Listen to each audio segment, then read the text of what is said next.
Bonjour à tous et bienvenue dans ce nouveau podcast. Le 1er juillet 1923, un dénommé Guillaume Seznec est arrêté pour le meurtre de Pierre Quéméner, un homme d'affaires et homme politique. Il disparaît pendant un voyage d'affaires qu'il effectuait en automobile avec Guillaume Seznec entre la Bretagne et Paris. Cette affaire fera l'objet de plus de 100 ans de mystère, car malgré son arrestation et sa condamnation au bagne, Guillaume Seznec a toujours clamé son innocence. Mais de nombreux complots et hypothèses ont nourri cette affaire jusqu'à récemment, où la découverte d'os humains met peut-être à mal l'innocence de Guillaume Seznec. Alors, restez bien jusqu'à la fin de ce podcast et laissez-moi vous raconter cette histoire. Je vais tout d'abord commencer par parler des deux protagonistes principaux de cette histoire. Guillaume Seznec est, comme je l'ai dit, le principal suspect. Il naît le 1er mai 1878 à Plomordienne, dans le Finistère. Son père décède alors qu'il n'a que 6 ans. Sa mère doit alors s'occuper de son fils seul et gérer l'exploitation qu'elle possédait avec son mari, dans le hameau de Kernéol. Après des études assez médiocres, Guillaume quitte le collège à 16 ans pour rejoindre la ferme familiale. Mais cela ne le plaît guère. Ce qu'il aime lui, c'est surtout la mécanique. Il a une femme prénommée Marie et 4 enfants. Quand la Première Guerre mondiale éclate en 1914, il est réformé à cause de ses brûlures et reste en Bretagne. En 1922, il projette de remettre en activité la scierie de Trahorn-Arvelin, près de Morlaix. Et c'est aussi à cette époque-là qu'il fait la connaissance de Pierre Quéméner. À l'époque, il est conseiller général du Finistère. Les conseillers généraux sont les membres du conseil général du département et ne sont pas élus mais nommés par le gouvernement. En 1923, après d'importants travaux, la scierie reprend ses activités. Et Seznec devient maître de scierie. Il emploie en tout une 12aine de personnes. Je vais désormais me pencher plus en détail sur la victime, Pierre Quéméner. Pierre Quéméner naît le 19 août 1877 à Comana, dans le Finistère. Il disparaît donc en 1923 sans laisser de traces. Ou presque. Ses parents tenaient une petite ferme, mais à l'âge de 26 ans, plein d'ambition, il devient conseiller municipal. Il fait aussi du commerce, il vend du vin, du cidre, du bétail ou encore du charbon de bois. Il décide de se lancer dans la filière du bois. Et la Première Guerre mondiale va grandement l'aider à s'enrichir beaucoup et rapidement. À la fin de celle-ci, il est devenu un homme riche et son commerce étend désormais à l'international. En 1919, il est élu conseiller général du Finistère, dans son canton natal. Voilà ce qu'on sait globalement de ces deux personnages. On y voit alors le portrait de deux hommes travailleurs et pleins d'ambition, mais dont un qui a su profiter des avantages économiques que la guerre avait à lui offrir, et de surcroît engagé en politique. On sait que les deux hommes se sont rencontrés en 1922. Ils s'associent par la suite pour la revente de véhicules d'occasion fabriqués aux États-Unis. C'était principalement des Cadillacs. Restés en France à la fin de la Première Guerre mondiale et que l'administration française, qui les exposait jusqu'en 1922 sur le Champ de Mars à Paris, vendait à prix cassé. Le but était de revendre ces véhicules à l'Union soviétique, qui manquait alors de moyens de transport. Selon Guillaume Seznec, Quéméner avait rendez-vous le 26 mai avec un Américain boulevard Malherbe à Paris pour traiter d'une commande de 100 véhicules. En parallèle de cette affaire de Cadillac, Seznec et Quéméner auraient signé un compromis de vente, car Seznec avait pour projet d'acheter la propriété de Quéméner à Traonnaise. Un exemplaire de ce document tapé sur une machine à écrire de la marque Royal 10 sera retrouvé 1 mois après la disparition de Quéméner. Il sera retrouvé dans une valise au nom de ce dernier, et la valise sera découverte par un employé de la gare du Havre, tandis que Seznec présentera l'autre exemplaire aux enquêteurs. La promesse de vente indiquait un prix de vente de 35 000 francs de l'époque. Cette somme étonne d'abord, car elle reste assez dérisoire pour ce genre de bien, qui était plutôt estimé aux alentours de 100 000 francs. L'enquête établira qu'il s'agit en réalité de faux dactylographiés par Seznec, ce qui est contesté par les personnes défendant son innocence. La présentation de nos deux personnages faite, nous allons maintenant nous pencher sur la disparition de Quéméner et l'implication de Seznec dans cette affaire. Je vais vous présenter les faits de façon chronologique. Donc c'est le 24 mai 1923 que Guillaume Seznec quitte Morlaix à bord de sa Cadillac afin de se rendre à Rennes.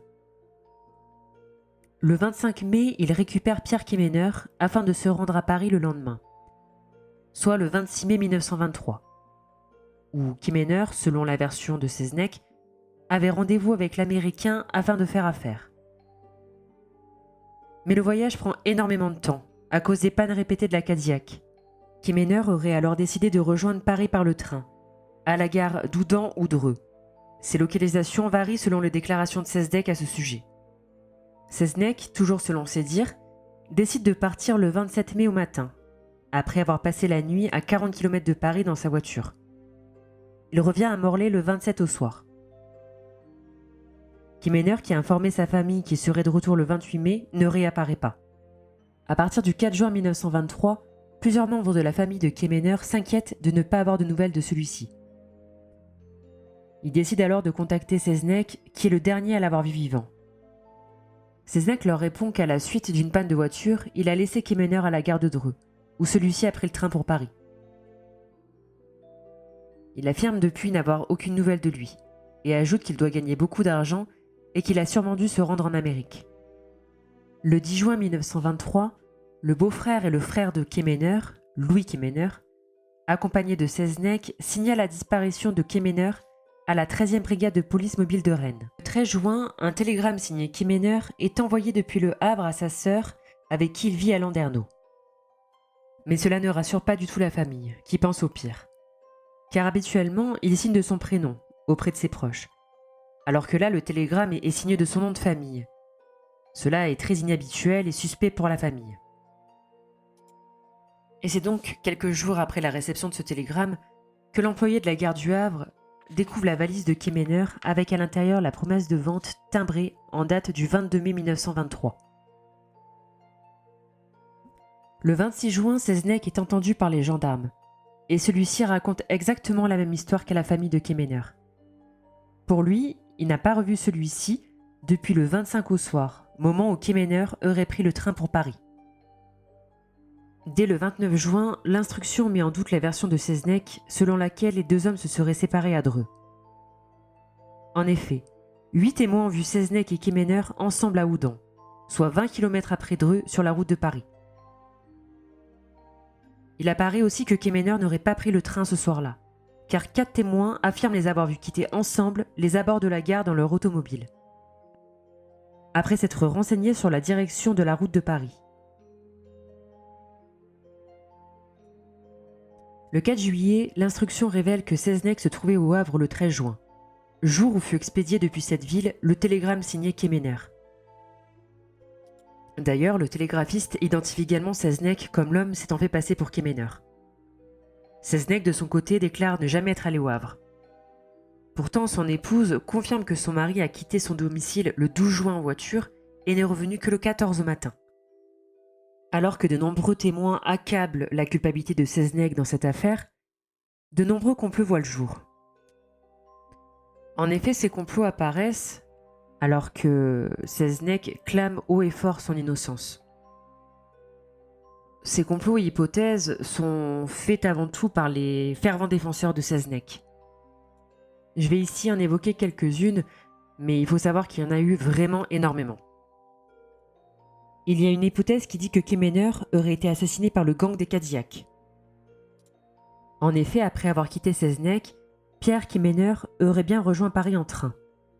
Je vous rappelle, il devait traiter d'une affaire de Cadillac avec un Américain. Mais arrivé à Paris avec une valise pleine de billets, il aurait été liquidé par un gang de trafiquants internationaux. Donc ça fait partie d'une première hypothèse, qui je trouve est légèrement tirée par les cheveux quand même. Il y a une autre hypothèse qui veut que la culpabilité de Seznec aurait été fabriquée pour protéger des hommes politiques impliqués avec Kemener dans un vaste trafic d'automobiles américaines vers l'Union soviétique. Seznec aurait alors été condamné pour protéger ces personnes-là. La dernière hypothèse que je voulais évoquer avec vous est que Kemener a été tué par son propre frère et que c'est son beau-frère notaire qui aurait été l'auteur des fausses promesses de vente. Là aussi, on ne sait pas trop quoi en penser. Le procès de Guillaume Seznec se tient du 24 octobre au 4 novembre 1924 à Quimper. Il est déclaré coupable du meurtre de Pierre Kemener et de faux en écriture. La préméditation n'étant pas retenue, cela lui évite la guillotine. Mais il sera quand même conduit au bagne.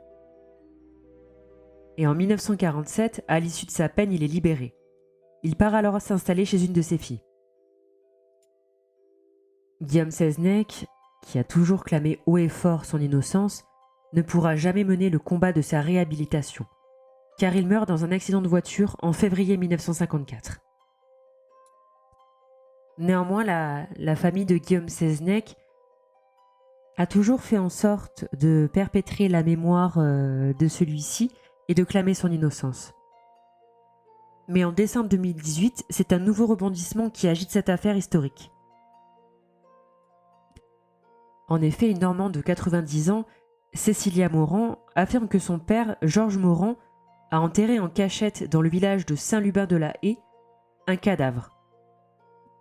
Il aurait enterré ce cadavre à la demande d'un de ses amis, Raymond Lenné. Ce dernier cherchait à dissimuler le corps de quelqu'un qui l'aurait tué à Houdan. Un corps, mais pas de nom.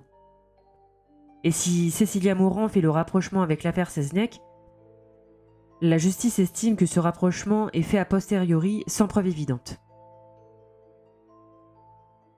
Alors en conclusion, malgré les rebondissements récents, cette affaire elle suscite toujours autant de mystères sur la culpabilité ou non de Guillaume Seznec.